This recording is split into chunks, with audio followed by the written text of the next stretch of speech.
Drama serial मेरी जिंदगी है तू, जहाँ पर आयरा और काम्या आखिरकार एक हो चुके हैं और आगे चलकर इनकी लाइफ में जो ट्विस्ट आने वाले हैं वो काफी इंटरेस्टिंग है। डेट्स वाई अब तो ड्रामा देखने वाला हो चुका है। काम्यार जो कि रात को देर से घर आया और सुबह सुबह तक सोता रहा और आयरा इसे देखकर परेशान। तभी तो सुबह जो ठंडी हवा लेने के लिए थोड़ा बाहर निकली तो यहाँ पर दादी को देखा। दादी के पास जाकर काम्यार के बारे में बात करने लगी। दादी, क्या ये कामयाब शुरू से ऐसा है? शुरू से ही रातों को लेट कर आता है और इस हाल में? तो दादी कह देती है, हाँ बेटा, शुरू से ही ऐसा था, लेकिन फिर जब तुम इसकी जिंदगी में आई थी बिल्कुल सही हो गया था। अब तुम ही हो जो कि इसे बदल सकती हो। तो फिर आयरा ने ठान लिया कि ये नेक काम वो अपने ही हाथों करेगी। कमरे में जाती है और कामयाब को जगाती है कि बहुत टाइम हो गया, उठ जाओ, अब बहुत टाइम से सो लिया तुमने। मुझे रेडी होकर हॉस्पिटल जाना है और तुम्हारा नाश्ता भी बना देती हूँ। अब मैं तुम्हारी बीवी हूँ और मैं ही तुम्हारा नाश्ता बनाऊंगी और हॉस्पिटल जाने से पहले ही बनाया करूंगी। कामयाब कामयाब एकदम से दंग रह गया। ये क्या बदतमीजी है? मैं अपनी मर्जी से सोया था, अपनी मर्जी से उठूंगा, मुझे कोई नहीं इस तरह से जगाया करता। तुम्हें हॉस्पिटल जाना है या कहीं भी तुम जा सकती हो। ये शादी तुमने अपनी मर्जी से की ना, तो भुगतो अब। तो अब यहाँ पर आयरा भी गुस्से से कहने लगी, अपनी ही मर्जी से की है ये शादी मैंने और अपनी ही मर्जी से जिंदगी जीऊंगी, हमेशा अपनी ही मर्जी से जीती आई हूँ। इसलिए उठो यहाँ से, मैं नाश्ता रेडी करती हूँ और आकर नाश्ता करो। कामयार पर इस तरह से किसी ने चीहा चिल्लाया, उस पर इस तरह से हक जमाया तो कामयार को बुरा लगने लगा।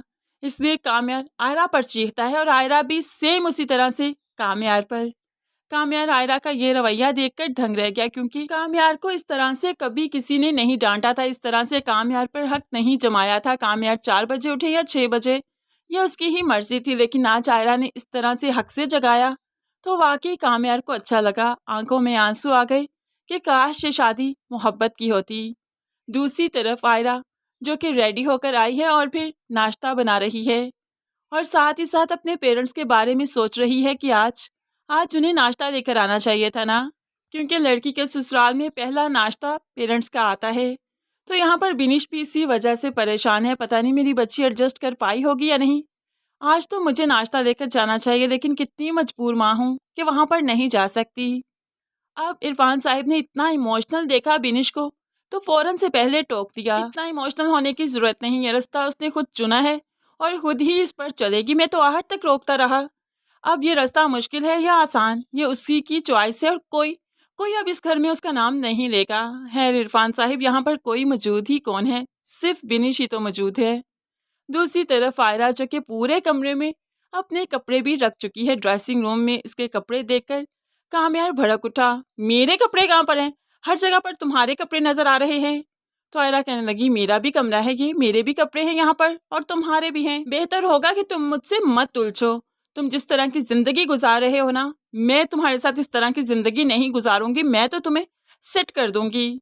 अब तो कामयार को गुस्सा आ गया। आयरा का इस तरह से हक जमाना उसे अच्छा भी लगता है, लेकिन फिर अपनी ही किस्मत पर गुस्सा भी आता है और ये गुस्सा उसे ज्यादातर फारिया पर आता है, जिसकी वजह से ये सब कुछ हुआ। तभी तो फारिया को अजियत देगा। फारिया के घर पहुंच जाता है, उसे लॉन्ग ड्राइव पर ले जाना चाहता है और फारिया खुशी खुशी कामयार के साथ बैठ के तो बस फिर यहाँ से ये पहुंच जाएगी डायरेक्ट ऊपर।